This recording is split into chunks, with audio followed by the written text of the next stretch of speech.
Le monde n'en a pas fini avec le pétrole. Pourtant, il y a 10 ans, quand le prix du baril flirtait avec les 150 $, la théorie du peak oil, moment apocalyptique où la production mondiale va plafonner avant d'irrémédiablement décliner, surgit de nouveau. C'est la fin d'un monde et certains prophétisaient le prix du baril à 300 $, voire plus. 8 ans plus tard, retournement de situation. Les cours sont au plus bas depuis plus de 15 ans et la notion de peak demand s'impose. Là, ce n'est plus le pétrole qui disparaît, mais la demande de pétrole. Et pourtant, côté offre, jamais autant de pétrole brut n'est sorti des sols. Alors même que l'OPEP et 10 pays extérieurs au cartel, emmenés par la Russie, ont officiellement réduit leur production de 1,8 million de barils jour, près de 81 millions de barils ont été mis quotidiennement sur le marché en 2017. Un record absolu et un chiffre en hausse de 9% par rapport à 2008, moment où la théorie du peak oil faisait les gros titres. À l'origine de ce mouvement, le retour en force, notamment, des producteurs américains sur la scène pétrolière grâce au pétrole de schiste et à l'amélioration constante des techniques de production qui ont fait plonger les prix de production. Une industrie pétrolière américaine dont la production dépasse désormais les 10 millions de barils jour, c'est 2 fois plus qu'en 2008, et hisse à nouveau les États-Unis au rang de producteurs majeurs. Du côté des réserves mondiales prouvées, la tendance est aussi à la hausse depuis le début des années 80, avec néanmoins un plafond en fin de période. À plus de 1700 milliards de barils, cela assure, au rythme actuel de la consommation, presque 50 ans de réserve.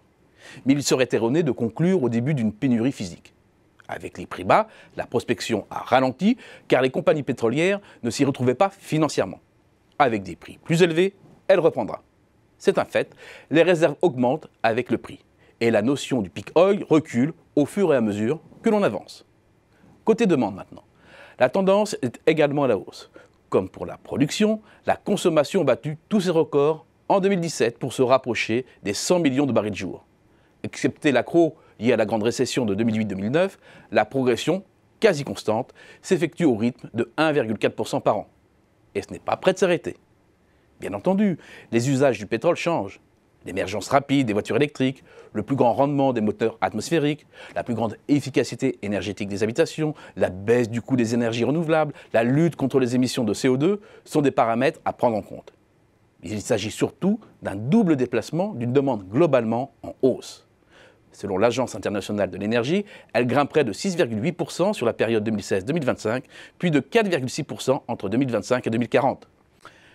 Le premier déplacement sectoriel fait la part belle à la pétrochimie, un secteur clé de l'industrie qui fournit des matières intermédiaires incontournables pour fabriquer de nombreux produits du quotidien, plastique, fibres textiles, cosmétiques, médicaments notamment.